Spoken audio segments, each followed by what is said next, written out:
Good morning, and thanks for the opportunity to talk.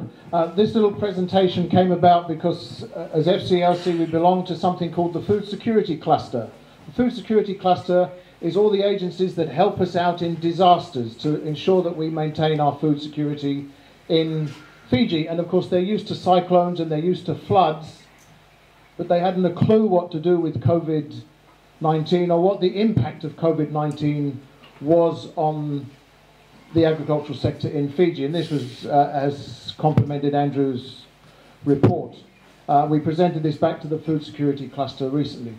I'm really pleased, and Peter was talking about farmer organisations. 5 or 6 of the association heads from FCLC have spoken already this morning, and this report was put together using their knowledge. Funding from PIFOM, thank you Kyle, but using the knowledge of the heads of the association. These are the farmers on the ground doing the work that actually suffered or benefited from the impact of COVID-19. So we're going to be really quick on this. Neutral or positive impacts. Neutral impacts, supply prices and logistics didn't really change because of COVID at all. Improved inputs, the vegetable seeds, the Minister was talking this morning about vegetable seeds, that certainly improved the supply. Increased planting, some of our commodities associations are getting bigger, vegetables, dala, cassava, yangona, coconut and ginger are all getting bigger because of COVID, but that could be a double-edged sword. We'll see a bit later on. I'm going to drop down to the last one, improved quality in yangona. Yangona should be harvested, good drinking yangona, gentlemen, 4 years, 5 years, but because of huge demand and lack of supply, we've been harvesting it at 2 years to 3 years. So possibly the quality of yangona is going to get better over the next few years as we let the crop mature longer to its proper harvesting time. But the big one here that is outshone everybody is ginger. Ginger has seen a huge increase in price from $1.15 a kilo to over $3 a kilo. Stunning. And so everybody's out there planting ginger. This is actually the planting season for ginger now. Why did that happen? Ginger and lemon is a cure for COVID. And so there's the silver lining in the cloud. Don't tell anybody, it might not be true. What's it, hydroxychloroquine or whatever, but no, ginger and lemon, much safer. So, turmeric. My wife gives me that every morning. So that's what was neutral or positive in these sectors. Can we go to the next slide?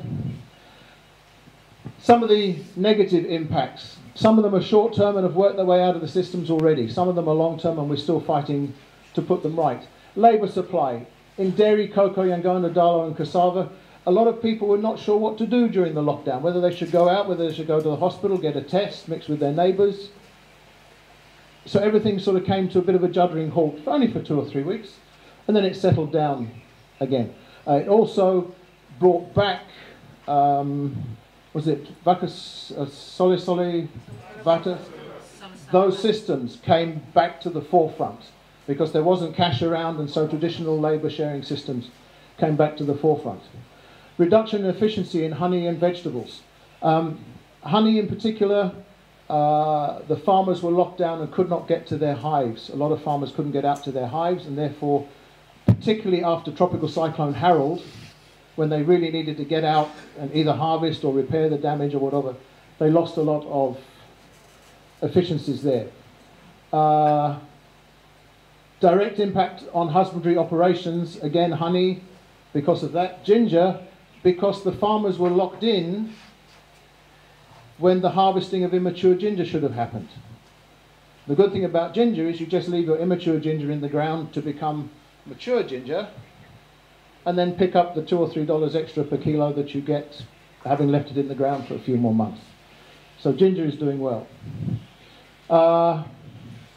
Reduction in commercial industry scale, pigs, which is close to my heart, virgin coconut oil. These are 2 directly related to tourism. Absolutely directly related. 60% of the pigs in this country went to tourism. And so now 2 of our larger farmers are cutting back on the scale of their enterprises. Virgin oil, obviously, farmers are not, they have no market, so they're not going to produce virgin oil. Other markets linked to tourism, spices and mushrooms. Our Mushroom Association head is here. They've done very well in finding alternative markets in a short space of time. Lots of export markets, you heard it this morning, vegetables. Just absolutely destroyed all our export green leafy vegetables. Big problems there. Temporary disruptions in the local markets. Dalo, cassava, vegetables, yangona mushrooms and grazing. We had this discussion this morning on AMA. There were all sorts of distortions in the market. A lot of them have worked their way out of the system at the minute, but breakage in logistics was a huge problem for our farmers. They couldn't get to markets. They couldn't get produce across the borders. So these are real problems that we have at that time. Next slide, please, Lara. Market spread thinner but not grown. This again is a huge problem. There is a market in this country, it's about that big. But we're doing all this extra planting. We're planting cassava and dalo and more vegetables, but our market is still that big. Unless we grow the market much bigger, we're not going to achieve anything. We're just going to spread it out thinner. And a lot of concern at the minute. Dalo price is very high, but a lot of dalo was planted in March, April, May. Go 9 months after March, April, May. It's all going to be harvested December, January, February. You'll probably find the price will start to go down unless we can find more markets. Short-term price fluctuations. The price of dalo, cassava and mushrooms all went down. Yangona, the price went down. They have now come back up again. As we said, dalo is growing.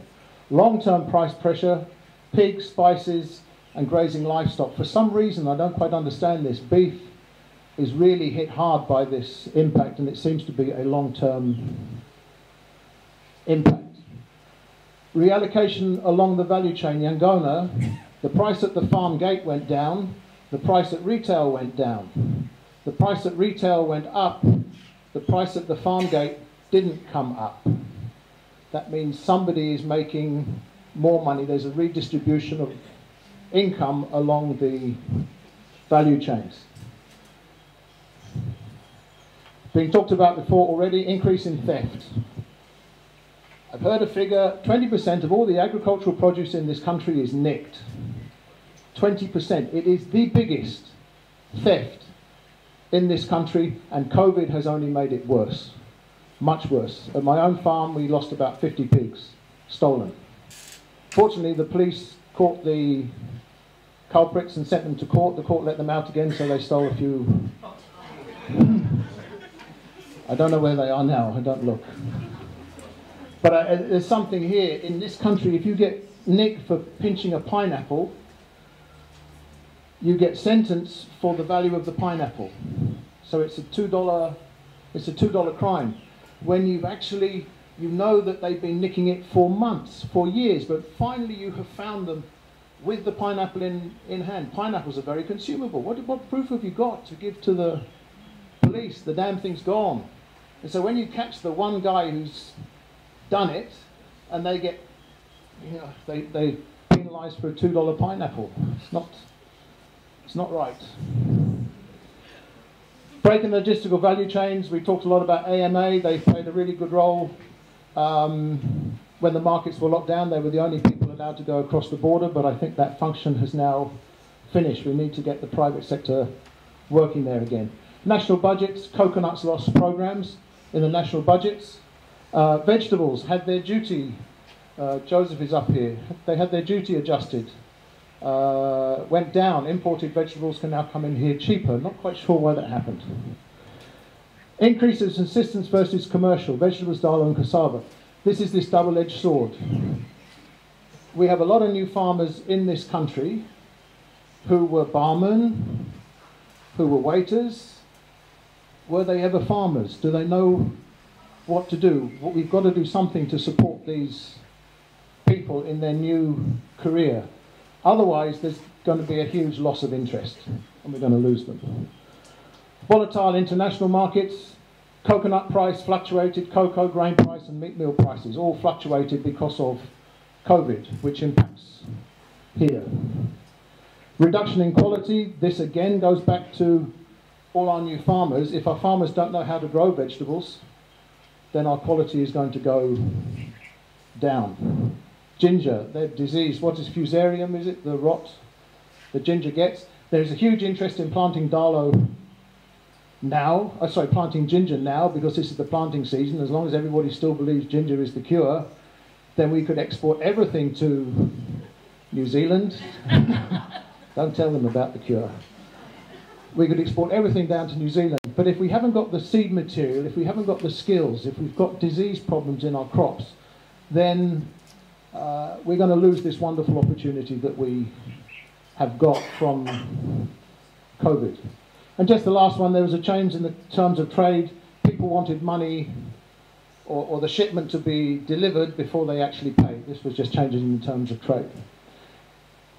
So let's just summarize what we've got. We've got an opportunity. There are things that are happening here. Farmer organizations are playing their role in this. We need to support our farmers. We need to support them with more training. We need to find how we can train our vegetable farmers and Darlow farmers and ginger farmers how to grow the crop as well as our experienced farmers already grow this crop. We need to remove the distortions in the market. AMA is subsidised. The Minister said he doesn't want to do subsidised. Well, this is a distortion. Whatever we do is a distortion. We need to get rid of the distortions. We need to open up the logistics, and we need to grow the market, not fight over the same market. We need to find ways to develop new markets, possibly exports again down to New Zealand. There are opportunities there. This is what I think we need to be doing now to help the farmers going forwards and to mitigate the impact of COVID. Just a few short words. Thank you very much for that.